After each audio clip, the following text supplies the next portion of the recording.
오늘 말씀은 요한복음입니다, 여러분. 요한복음 5장 1절에서 9절 말씀입니다. 요한복음 5장 1절에서 9절 말씀인데 번갈아 가면서 교독하겠습니다. 제가 먼저 읽겠습니다.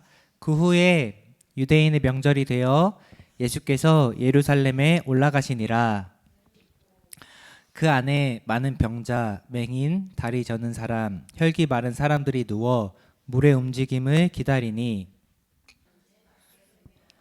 거기 38해 된 병자가 있더라.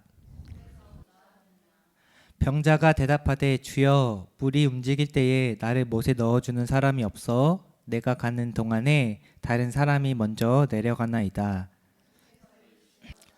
함께 읽겠습니다. 그 사람이 곧 나아서 자리를 들고 걸어가니라.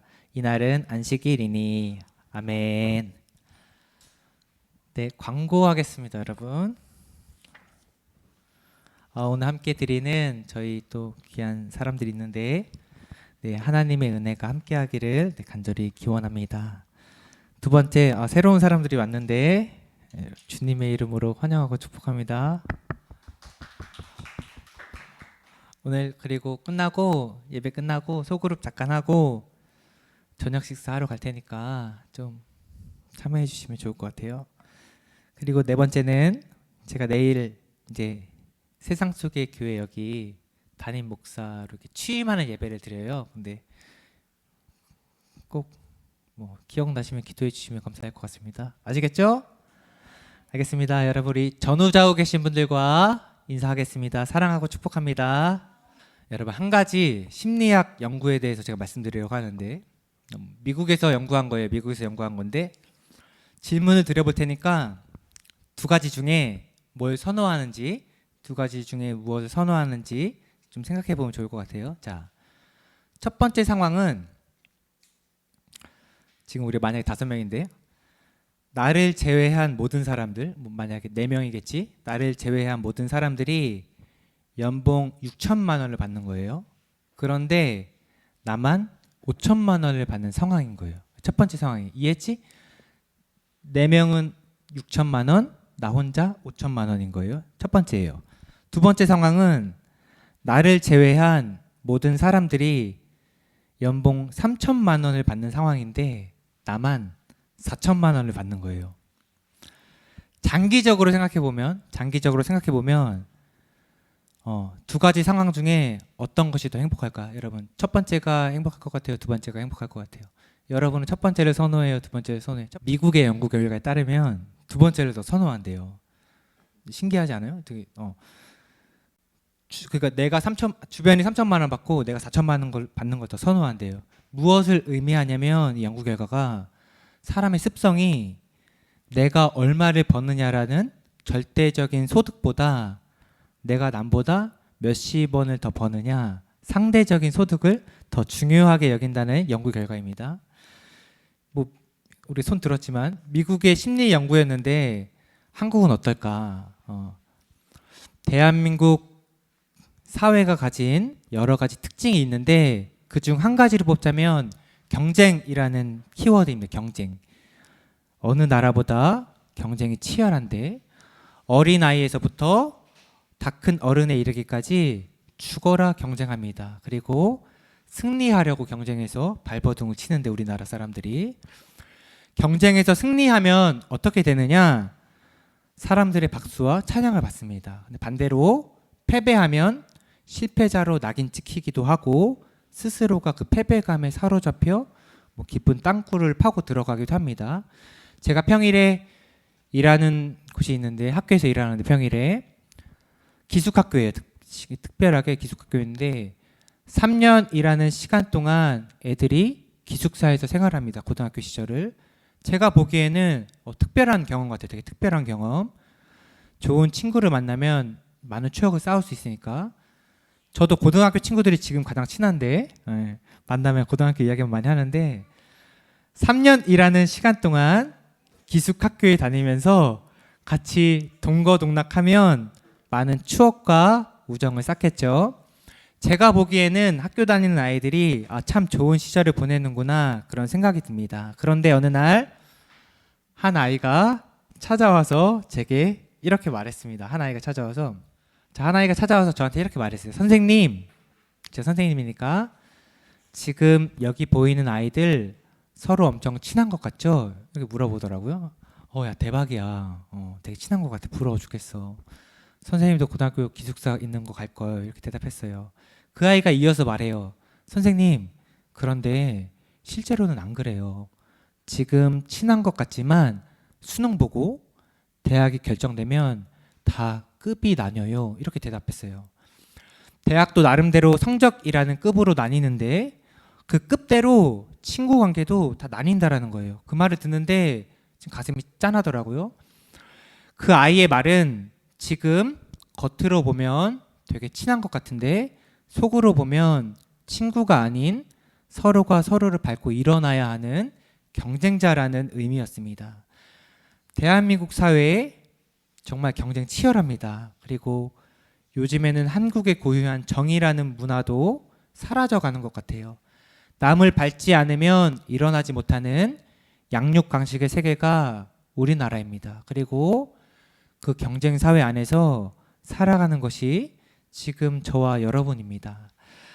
우리 모두 치열한 경쟁 사회 속에서 살아가는데 먼저 한번 생각해 볼 것은 승률이에요. 승률.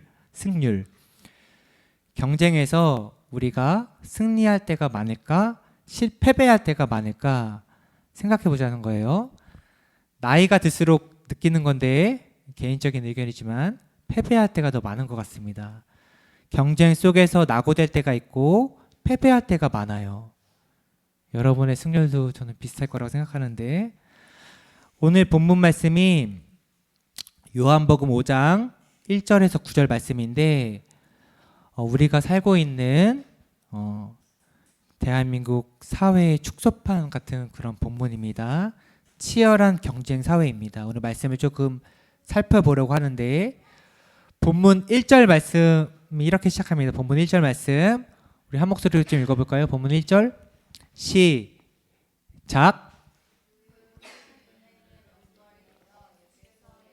네, 올라가시니라. 아멘. 시간적인 배경이 유대인의 명절이에요. 유대인의 명절이고 장소는 이스라엘의 수도인 예루살렘입니다. 우리나라도 명절이 되면 고향으로 내려가는 민족 대이동이 일어납니다. 유대인들은 선택이 아니고 강제입니다. 어느 지역에 살든지 멀리 외국에 있더라도 명절이 되면 예루살렘으로 돌아와야 합니다. 돌아와서 성전에 들어가서 절기를 지켜야 합니다. 오늘날로 말하면 예배를 꼭 드려야 합니다. 율법이기 때문에 선택이 아니에요. 다 지켜야 하는 것.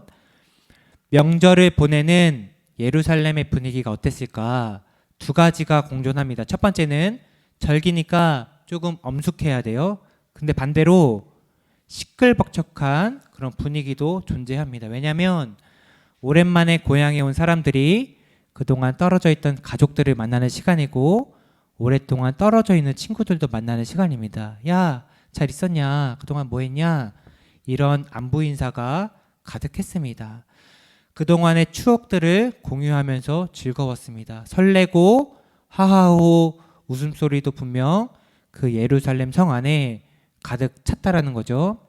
그런데 중요한 것은 예루살렘에 있는 모든 사람들이 즐거웠을까? 그렇지 않았다라는 것입니다. 그 화려한 축제와는 전혀 상관없는 사람들이 있었습니다. 그 사람들이 누구일까? 본문 2절 3절 말씀인데 한 목소리로 읽어보겠습니다. 2절 3절 시작.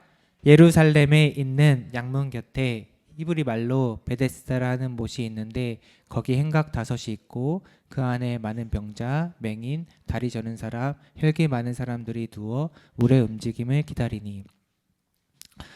예루살렘 성전 안으로 들어가는 문이 여러 개입니다. 그 중에 양문이라는 문이 있었고 그 양문 곁에는 작은 연못이 있었습니다. 연못의 이름이 베데스다입니다. 베데스다의 뜻이 뭘까 해석해 보면 자비의 집이라는 의미입니다.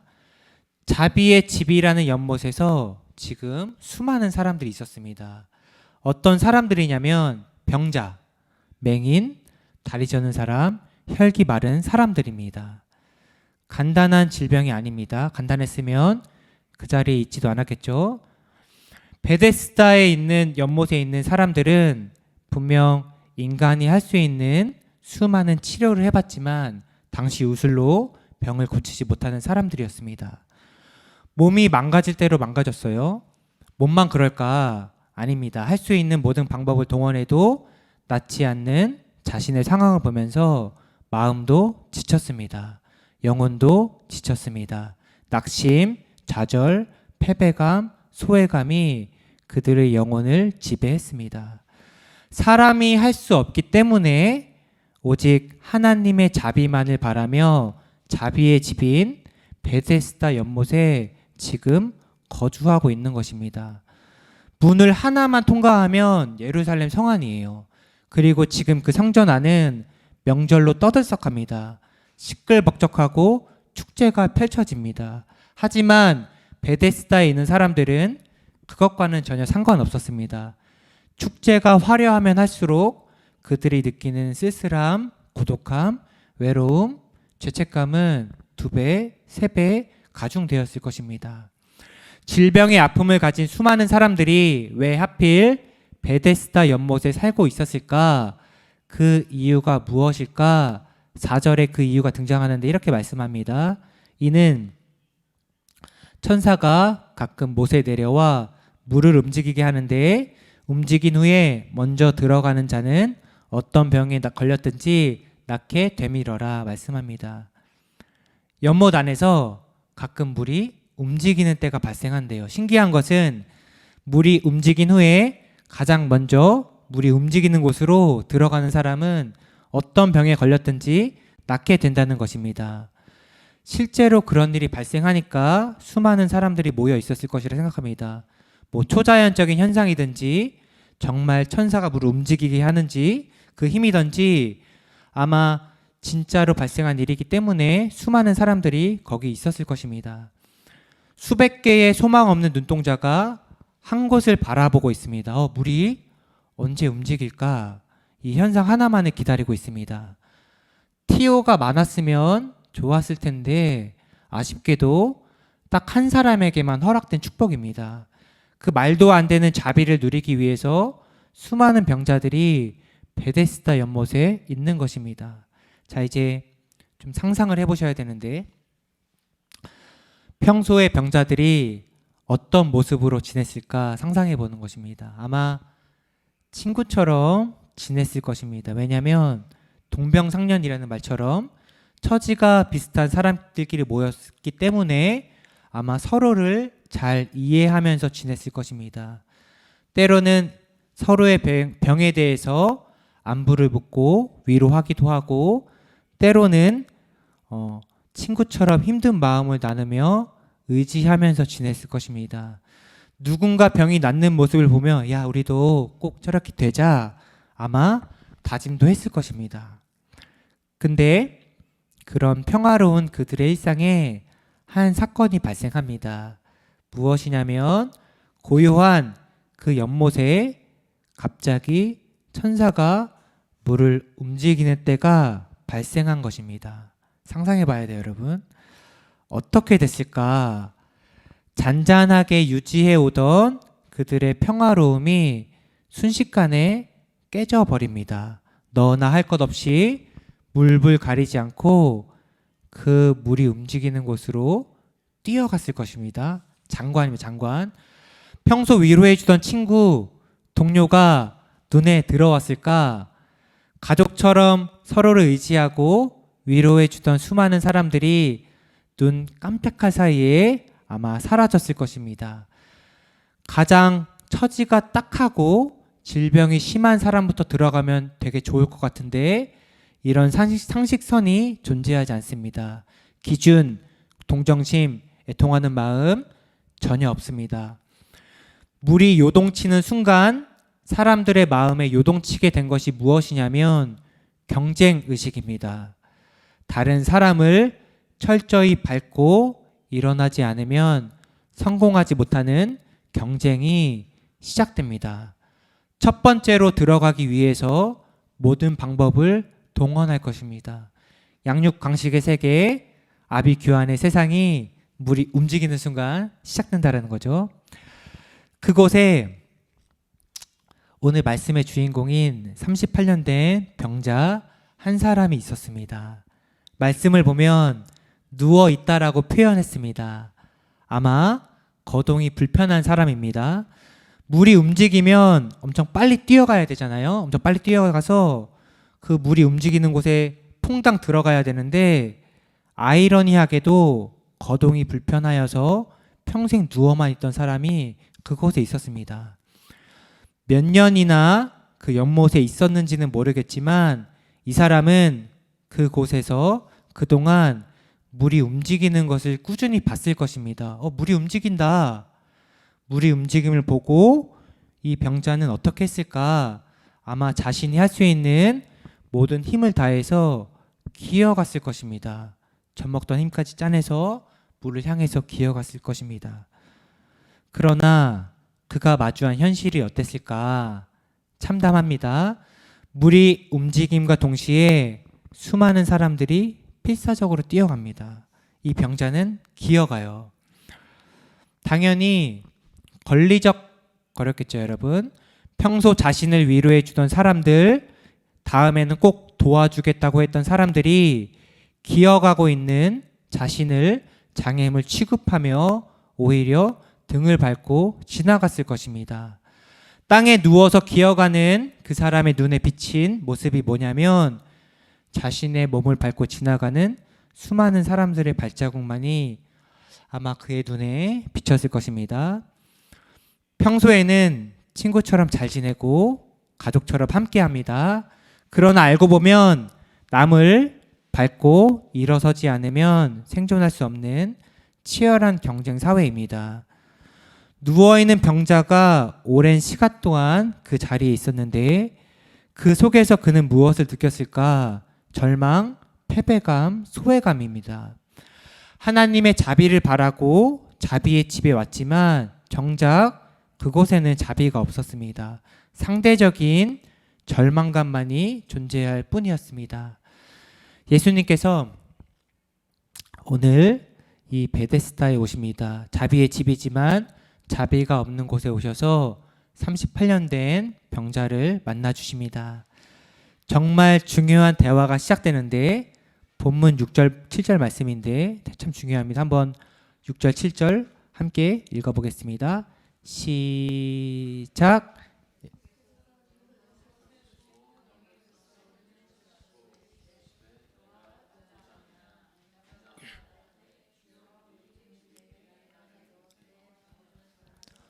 내가 가는 동안에 다른 사람이 먼저. 여러분, 이 대화가 참 중요한데 예수님께서 38년 된 병자에게 물어보십니다. 야, 너 낫기를 원하니? 이 질문은 예수님께서 복음서에서 만난 수많은 병자들에게 던진 공통 질문입니다.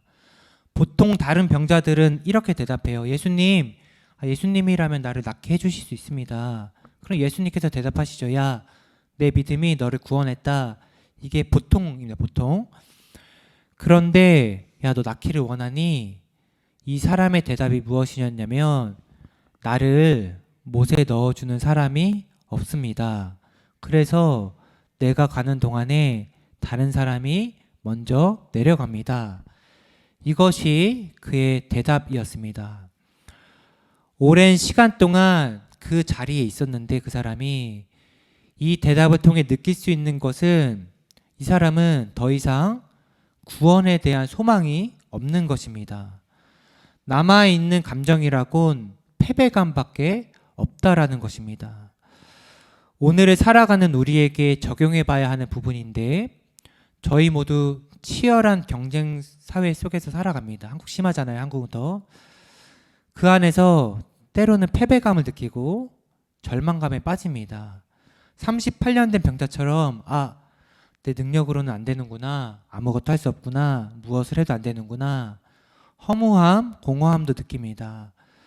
경쟁 속에서 패배감을 느끼면서 자신의 나약함과 연약함을 경험합니다. 그 연약함과 나약함을 감추기 위해 우리 사람들이 가장 많이 하는 대답이 무엇일까? 이렇게 대답하는 거예요. 나는 열심히 기어가는데 다른 사람들이 나보다 먼저 갑니다. 해석해 보면 나름대로 최선을 다하는데 주변 환경 때문에 혹 다른 사람 때문에 안 됩니다. 이렇게 대답한다라는 거죠. 수많은 핑계들로 우리의 연약함을 감추려고 애를 쓰고 오히려 우리 자신을 스스로 합리화합니다. 38년 된 병자의 대답은 오늘 우리들이 가장 많이 하는 대답, 어쩌면 우리가 가진 모습이라는 것입니다. 신앙의 측면에서 생각해 보려고 하는데 한 번 더. 신앙생활을 하는 교회 안에서 정말 많이 사용하는 단어가 있는데 무엇이냐면 너무나 중요한 구원이라는 단어입니다. 구원 되게 어려운 단어인데 구원. 기독교에서 말하는 구원 어떻게 받을 수 있나? 핵심은 하나입니다. 예수 그리스도의 십자가의 은혜로 구원받습니다. 다른 방법은 없고 절대적인 기준인데, 그러나 실제적으로 신앙생활을 하는 우리의 초점은 어디에 맞춰져 있느냐? 저는 상대성이라고 생각합니다. 교회라는 울타리 안에서 수많은 사람들이 신앙생활을 합니다. 그런데 모든 사람들이 행복해하며 신앙생활을 할까? 꽤 많은 사람들이 교회라는 곳에서 상처를 받고 이렇게 떠납니다. 왜 상처를 받을까? 핵심은 경쟁으로 인한 상처입니다. 다 같이 헌신을 하고, 다 같이 수고를 하고, 다 같이 예배를 드리고 사역을 해도 상처를 받습니다. 이유는 헌신도, 수고도, 사역도, 예배도 때로는 경쟁이 되었기 때문입니다. 상대적으로 더 헌신한 사람들이, 더 성과를 낸 사람들이 박수를 받고 높아지려고 합니다. 반대로 그렇지 못한 사람들은 어떠냐? 헌신을 해도 상대적인 패배감, 좌절감을 느끼게 됩니다. 저는 이것이 사람들이 마음의 상처를 받고 교회를 떠나게 하는 분쟁의 출발점이라고 생각합니다. 안타깝지만 한국 사회의 치열한 경쟁 심리가 교회 안에서도 동일하게 존재한다라는 것입니다. 이 심리 때문에 내가 신앙생활을 함에 있어서 남에게 어떤 모습으로 비춰지느냐 너무나 중요하게 작용합니다. 많은 사람들이 남들보다 더 의인으로 보이려고 기가 막히게 애를 씁니다. 믿음이라는 경쟁에서 승리해야 하니까. 반대로 나름대로 열심히 헌신하고 수고했는데 그 결과가 만족스럽지 않다면, 그리고 인정받지 못한다면 어떻게 되느냐? 억울해서 잠을 못 잡니다. 억울함을 풀기 위해서 수많은 핑계들을 말하고 합니다. 그게 아닙니다. 저 사람 때문입니다. 누가 못에 넣어주지 않아서 그렇습니다. 경쟁에서 떨어지거나 인정받지 못하면 상처받고 교회를 떠나게 될 거라고 저는 생각합니다. 분명 교회를 다니는 수많은 사람들이 이렇게 고백합니다. 아무런 자격이 없고 공로가 없이 오직 십자가의 은혜로 구원받았습니다. 입술로 고백합니다. 그러나 정작 신앙생활 측면에서 살펴보면 남들보다 더 낮게 보이려는 경쟁 심리 여전합니다. 오늘 예수님께서 하신 말씀을 잘 기억하셔야 하는데, 내가 낫고자 하느냐? 이 질문의 핵심은 내가 정말 아무런 공로가 없고 자격이 없어서 오직 예수 그리스도의 십자가의 은혜로만 구원받았느냐? 저는 이 질문으로 받아들입니다. 정말 절대적인 구원의 능력만을 의지하느냐? 예수님께서 하신 질문은 이 질문입니다. 건강하게 대답할 수 있는 사람들 별로 없을 것이라고 생각합니다. 2023년을 살아가는 한국 사람들, 그리고 교회를 다니는 사람들에게 정말 예수님의 음성이 필요하다고 생각합니다. 왜냐하면 교회에서조차 경쟁이 치열하기 때문입니다. 다행인 것은 예수님께서 우리의 이런 상황을 잘 아신다라는 것입니다. 말씀을 보면 예수님께서는 38년 된 병자가 누워 있는 것을 보시고 병이 벌써 오래되셨는 줄 알았다고 기록합니다. 치열한 경쟁 사회 속에서 사는 우리들의 마음, 때로는 지치고 때로는 절망하는 마음을 누가 가장 잘 아실까? 예수님 밖에는 없습니다. 병이 너무 오래되어서 신앙생활에서조차 안절부절 못하고 남의 시선만을 의지하고 의인이라는 경쟁에서 밀릴까봐 노심초사하는 불치병이 되어버린 우리의 모습도 예수님께서는 분명 잘 알고 계실 거라고 생각합니다. 누구보다 우리의 마음을 잘 아시는 주님께서 오늘 이렇게 말씀하십니다. 우리 마지막 8절 말씀인데 8절 말씀 우리 한 목소리로 읽어볼까요? 8절 시작. 예수께서 이르시되 아멘. 너가 누워있는 자리를 일어나라고 말씀하셨습니다. 38년 된 병자가 누워있던 자리가 어떤 자리일까? 경쟁으로 인해 지친 절망감의 자리입니다. 낙심의 자리이고 겉으로는 태연하지만 속으로는 무슨 수를 써서라도 이겨보려는 자리입니다.